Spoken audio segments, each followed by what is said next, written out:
WISH TV is focused on family and the community and is committed to sharing the stories of those who are making a difference every day. From the All Indiana Podcast Network and WISH TV, this is Behind the Eight Podcast with WISH TV's George Mallet. This is George Mallet. In this episode of Behind the Eight, I'm interviewing Nightside reporter Danielle Zulkosky. Danielle, a Lancaster, Pennsylvania native, has been on a quest to visit every Lancaster possible since she began stumbling on Lancasters here in the Midwest. I decided to interview Danielle behind the wheel because that's where it's very likely to find her. She travels while working as a WISH TV Nightside reporter, and as you'll hear, she also drives in her free time, spending whole days in the car to visit a Lancaster or multiple Lancasters. We join Danielle Zulkosky now behind the wheel of a WISH TV van. What can 160 years of experience teach you about the future? A lot, especially when it comes to protecting what matters. At Pacific Life, we've helped people and businesses confidently embrace the future with life insurance, retirement income, and employee benefits. With strategies built on strength and trust, and a promise to be here for you today and tomorrow. Ask a financial professional how Pacific Life can help you today. Pacific Life Insurance Company, Omaha, Nebraska, and in New York. Pacific Life and Annuity, Phoenix, Arizona. Tell me how this tour of the United States Lancasters, what was the motivation for it? So at my last station in Wisconsin, we ran a story about this cow named Hilda that set a record for milk production. And I found out she was located in Lancaster, Wisconsin. And I was like, wow. I thought there was only one in South Carolina. I didn't know there was one in Wisconsin. I gotta go check this out. And then I looked it up and I found out there was so many of these Lancasters that I decided, I'm gonna go to all of them. And you've been on the road? Yes, basically that was April of 2021, right as COVID stuff was really easing. So I was able to do that. And I'm talking about you're going out to rural Wisconsin where you start to get into the hillier part because Wisconsin's pretty flat. When you get out west, you're way out there. So I'm talking about a teeny tiny small farm town in Grant County, Wisconsin, where the closest real city you're going to see is in Iowa. You are out there. And I was like, this is so fun because why else would I have come to Grant County, Wisconsin? And I live in Wisconsin. This is my home. And now I live in Indiana and this is my home. And it's just been cool to see these states I live in and these other Midwestern states since this is my home now. I've been to 10 states with Lancasters, but Indiana has 3 fully separate stops that are all on different sides of the state. So more than 10 stops. Wait a minute, there are 3 Lancasters in the state of Indiana? Yes, 2 called Lancaster and 1 called Patricksburg. And on the list it says in parentheses, a community also called Lancaster. So do people get each other's mail if they're in a different Lancaster? They have different zip codes. Okay. So I had to figure out, there's one that if you just type Lancaster, Indiana, one of them will show up and the other one won't. You have to type in the zip code with it in order to get there. So when I went to these ones, I was like, okay, now make sure you're driving in the right direction because one's north of here and one is south. So I was like, okay, now don't accidentally drive to the wrong spot. So what's the most memorable Lancaster so far? I would say my favorite one's been Lancaster, Kentucky, not counting my home of Pennsylvania because that's my favorite. But Lancaster, Kentucky is gorgeous. It's about an hour outside of Lexington. It's kind of hilly out there. You're not fully in Appalachia, but you're kind of on the edge of it at that point. And we went to this pork barbecue restaurant and had the best barbecue because you're well in the South at that point. And there was just some very authentic food.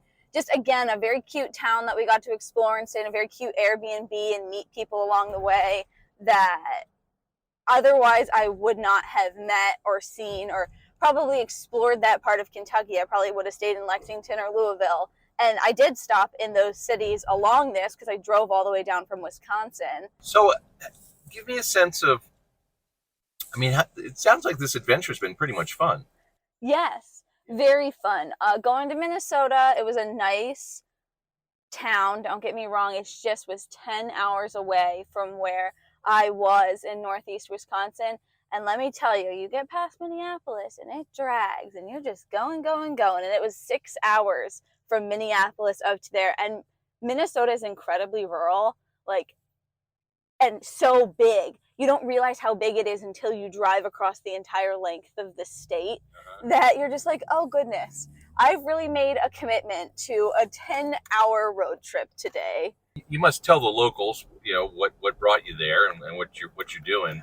What do you hear from Lancaster residents when you show up in town? They're always like, oh, that's so cute. I met someone in the Lancaster that's southeast of Indy, and he saw me taking pictures by the sign, because they take a picture at every one. And he was like, what are you doing? And you just taking pictures out there. I was like, yeah, I'm from Lancaster, Pennsylvania. I had to come check it out. I just moved to the state. And he was like, oh, well, here's what you need to do. And he pointed me in the direction of a historic site down there, a college that was one of the first colleges to accept African Americans and women in the Civil War era. So what's the weirdest thing that has happened to you on this quest? I feel like Lancaster, Kansas was one of the more out there ones, because you're talking more it's more Wild West kind of feeling when you're in that really rural part of Kansas. And we went to this restaurant and we were talking to the woman, and this is like a town of, I don't even know if it's hundreds or just 100 people.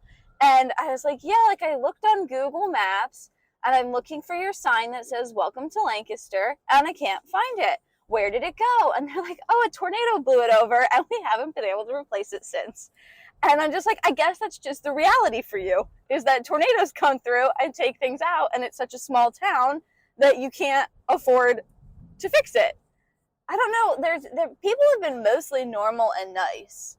But you're getting to see, the goal is Lancaster, but you're really seeing the United States in sort of off the beaten path. Yes. So when I plan these itineraries, I plan in major cities as well. So when I went from Wisconsin to do Kentucky and Tennessee in one weekend with no PTO, I went first Louisville, Lexington, Lancaster, stayed overnight, Lancaster, Tennessee, and then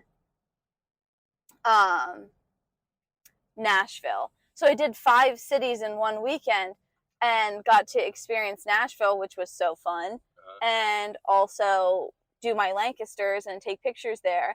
I think Lancaster, Tennessee probably was the wackiest one. You were off in the mountains in Tennessee, and I didn't even see anyone there. I didn't see a soul. I think that's the weirdest one, is that I didn't see a single person while I was there. And the whole time I was there, I was like, nobody get upset that it's a stranger. I'm sorry, I'm just here to visit. And if you don't come out and say hi, I can't explain to you that I'm just here to check it out and take pictures in front of your fire station. It was interesting. I also think Patricksburg, Indiana, the community also called Lancaster, was one of the wackier places. I'll show you the pictures then. They're on my laptop. It was really cool to see, because when else would I ever go to Patricksburg? And it just had a very interesting little store. That is southwest of here, and I did Lancaster, Illinois in the same trip because they're both southwest. So I was like, well, if I'm going to be driving to Lancaster, Illinois, I might as well do Patricksburg in the same journey. Sometimes I'll double them up. Kentucky and Tennessee were pretty close to each other, and to drive all the way down to Tennessee from Wisconsin at the time, because I've been doing this now for so long, I've lived in 2 whole separate states. But, you kind of loop them up. What's next? Next, I don't know if it'll be Missouri next or New Hampshire.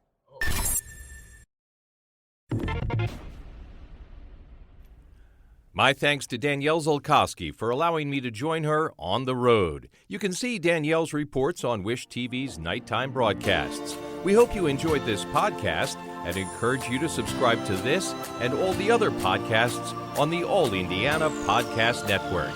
This is George Mallet with Behind the Eight. From the All Indiana Podcast Network, this is Behind the Eight Podcast with WISH-TV's George Mallet. Be sure to like, follow, and subscribe to this podcast wherever you get your podcasts. And connect for even more on Facebook and at wishtv.com.